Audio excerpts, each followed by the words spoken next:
everybody, and welcome to my spoiler-free review for Ink in the Blood. Ink in the Blood is a book that I've had on my sort of to-read list for years. It is a fantasy book about a sort of world with a sort of religion formed around tattoos, and the goddess known as the Divine gives orders to the temple where people called Inklings mark tattoos on themselves and then send the picture that they have drawn to the person that is meant to receive it, and in that tattoo will be a message that has been given down from the Divine regarding that person's life and what they should do next, etc. And it's how the goddess basically communicates with her followers.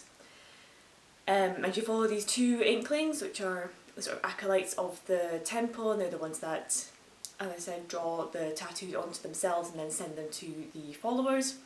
And they have completely lost their faith. They don't actually believe that the Divine is the one giving all the orders anymore. They just believe that the person in charge, the High Mystico, is just making it up or pretending that it's coming from the Divine and just doing that to try and just keep a following and keep power. So they're looking to escape, and they manage to with a group of travelling performers, and it's not quite a circus because they're like, it's almost like putting on really elaborate plays, and they all play various characters that are well known to the world as a sort of, it's almost like doing elaborate sort of Shakespeare plays. They're all characters that everyone recognises, and the same people play the same characters, and it's a really interesting idea.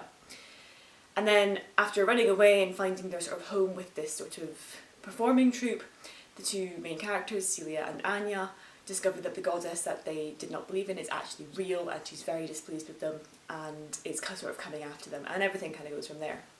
Don't think I've explained that very well, but it's yeah, as I said, it's a really interesting idea with the idea of the religion being around tattoos, and the way that there's a lot of interesting things about interpretation and interpreting art. And you know, as I said, Celia and Anya don't believe, they don't agree with what they do. They believe that a lot of their inking and the tattoos that they make often cause more harm than good kind of idea, and so always try to make their tattoos really ambiguous and things so that they are left open for interpretation and things. So that was a really interesting idea, especially that sort of that was a whole theme throughout about interpreting art, and you know, looking at it from different angles, and to always, you know, there's a phrase used by the characters where he says he always tilts his head to find the meaning in everything. You know, it was an interesting idea of not taking things at face value, which I think in a book about religion I thought was a really interesting theme to have through it, because you know, a lot of people, there's often, in particular with something like Christianity, I would say that it definitely has, you know, a lot of religions there's you know, do you take everything at face value, you know, God made the world in 5 days, or do you interpret that as 5 days to the God are not the same as our 5 days, so therefore evolution could have happened throughout those 5 days. Like ideas like that, I thought it was just a really interesting idea to have that theme of interpreting and looking at things differently, and things woven into a story that is so focused with religion. I thought it was really interesting. There's also a really interesting idea in this world building about gender, and everyone has a sort of something called a tenor, which is almost like a sort of light that surrounds them that everyone can see, and you can then determine their gender. And a lot of people use they them pronouns, change pronouns every now and again. The main character often mentions that she feels that her tenor sways between she and they, and it's just part of the world, you know, people just respect it, they respect gender, they respect looking at everybody's tenors, and then if they don't know, if they can't see someone's tenor and they're referring to them, they just use they them pronouns. So it was an interesting idea, you know, it's kind of almost the way we should be going about things, just not assuming people's gender and waiting until we know what correct pronouns are. You know, I thought it was an interesting idea to sort of build into the world. I loved the friendship between Celia and Anya. You know, it was a really lovely friendship where they very clearly love each other, but it's not romantic love, it is that female friendship love, and yeah, I really liked their friendship, and I loved their sort of dynamic between the two of them. And Celia is also definitely bi or pan. You know, I really like the sort of LGBT representation in here and how it was just kind of sprinkled in, and there's many characters that are hinted at being bisexual or pansexual or gay and things, and it's just kind of there. I really liked that. There was, obviously since they're with their sort of travelling performance troupe and things, there's evidently an attempt at kind of found family, because they do often talk about how, you know, the temple that they came from was really quite horrid. If they're like late to their summons and stuff, they'll get like waterboarded basically, or, you know, there's this thing where one character was killed to punish somebody else. Like, you know, it was a horrific place. So definitely going from that to then coming to this performing troupe, you know, it was a really nice atmosphere, and the girls obviously felt really welcomed and really looked after, but I kind of felt that you didn't spend enough time with the other characters to really feel the found family. You just kind of got told that they cared about one another and that they looked after each other. The only characters you really saw were Kitty Kay, the leader, the plague doctor, and Vincent. And even then, I felt that of the three of them, Vincent was the only one you actually saw interacting as a sort of friend, family sort of dynamic with Anya and Celia.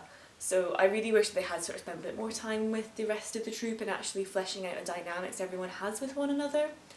But yeah, but it was still cute, and you definitely still got a sort of, you know, family-ish sort of feeling from it. I also wish that we'd actually seen more of the tattoo religion. I feel like that was almost just part of the world building, but actually not the focus. The focus was definitely on the performance, and the performance that Anya and Celia are doing, and then when the goddess starts to come after them, how it sort of gets used against them, or the way they have to use it in order to please the goddess. So yeah, but I also then liked the fact that I do kind of wish that the tattoos had sort of really, we delved into it more on people's opinions of it, and, you know, and especially I almost wish we could have actually had a book about Celia and Anya unlearning their faith and realising what they're doing and starting to come to terms with how their tattoos affect people.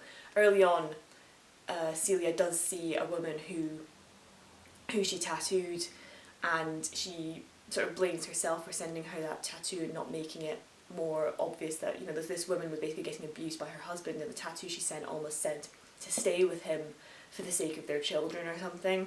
And Celia sort of looks at that and goes, I should have tried to put something in there to get this woman to get out, you know, what have I done? I've contributed to this abuse.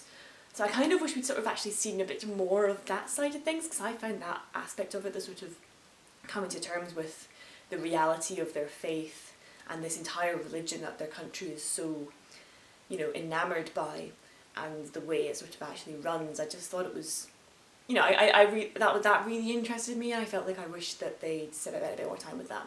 Again, as I said, the performance and the sort of performing and the play aspect of it was really interesting. It was definitely a sort of important aspect of the book about lying and pretending and having masks on and playing a character as opposed to being your true self. You know, because within art and tattoos there's an element of storytelling, and in the performance there's an element of storytelling, and Celia and Anya, their act in the troupe becomes a sort of angel-devil sort of thing, which I thought was interesting because the religion is also based on an angel and a devil sort of idea, and that was just really well interwoven into the entire story. There's always this thing about, you know, dual side to each person. You know, very early on Celia starts sort of drawing everybody in the troupe, and she starts drawing their reality versus their fantasy, so who they truly are versus perhaps the mask they wear as a performer and in front of everybody else. And I thought it was, you know, their performance persona, and again it just ties back to the sort of the two sides to the goddess and stuff, and how she's perhaps more to her than you imagine.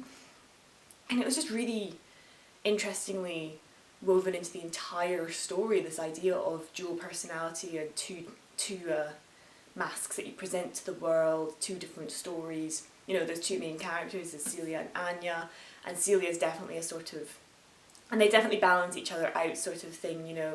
Anya's perhaps a bit more level-headed, a bit more, you know, quiet and keeps her head down, whereas Celia's perhaps a bit more likely to push out and a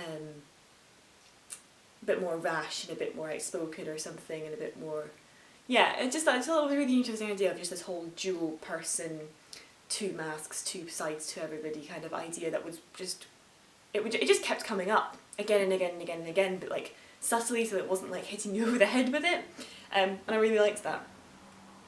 The romance was interesting, you know, there's a romance between Celia and one of the characters in the troupe, and you know, it didn't feel too insta-lovey, it felt more like insta-attraction kind of thing, which is a bit more realistic, or so I'm told. So, you know, and then sort of any kind of romance sort of forms later after their sort of initial attraction kind of pulls one to each other, but then through a sort of understanding of one another, the fact that they always spend, you know, they both sort of accuse the other of always lying and always having a mask up, and sort of them kind of learning to see through each other's masks sort of things. And even then, you know, it doesn't feel like an insta-love, it does feel like, you know, there's feelings growing, but neither of them are calling it love, they are just kind of, you know, it is attraction that is starting to form towards romance. And I thought that was really well done, and I did quite like it. And yeah, definitely just see how that goes in the next book, so yeah, you know, job well done on a romance. And it also didn't overshadow the rest of the story. Like, it felt like it had its place, and I really liked his character as well. I thought he was really interesting. I did like Celia as a main character. Everything's from her point of view, even though I would say Anya is also a main character, even though you don't see her point of view. So yeah, I thought she was a really interesting main character, and her and Anya's friendship is really sort of, you know, I really like their friendship, and as I said about how it's definitely, you know, a love between two women that is platonic rather than romantic, but still, you know, still affectionate and almost sort of soulmatey. And I liked that sort of idea of, you know, your soulmate could just be your friend as opposed to a lover or something, and I did really like that. And yeah, I think that's all I really have to say. Like I said, I just really enjoyed the world building. I loved the sort of, like I said, all those themes about their, you know, two people, you know, reality versus fantasy and pretending to be something you're not. That was really interestingly woven throughout the story. And I liked how performance was all a part of the story, and how that actually came into the sort of climax of the story. That was still really important, as well as the whole idea of just telling a story. And I thought the villain was really good as well. She definitely always felt like she was 10 steps ahead of Celia and Anya, no matter what they tried to come up with. And they couldn't trust anyone after a while, and it just, you definitely felt like they were never going to win, you know, they're never going to get there. So that's also the reason why I really liked the endings. Like, you know, it felt like it matched the stakes that had been raised throughout the story, and it didn't feel like it was a cop-out or anything like that. It felt like everything had worked towards that, and yeah, as well, you know, that ending was just, yeah, sad. It was quite sad, actually. So I'm definitely going to be reading the rest of this series. It's one I've had on my TBR for a while, so I'm very glad that I was finally able to get to it, and I really, really enjoyed it. I think I give it about a 3.5, 4 out of 5. Like, you know, it wasn't amazing, but I loved it, and I really liked the characters, I loved the storytelling, and I am very, very, very curious to see how this is going to go forward, because so much happened in this book, and I think it's possibly a duology. I'm not sure. But yeah, really, really liked it. 3.5, 3.8 out of 5 sort of thing. But yeah, thank you so much for watching. Have you read this book? Please let me know what you thought of it down in the comments. And if you've read the rest of the series without giving any spoilers, do you think it's any good? Or do you think, does it get better after this book? Does it get worse? Please let me know, because I'd love to know before I get going. And yeah, but thank you so much for watching, and I will see you next time.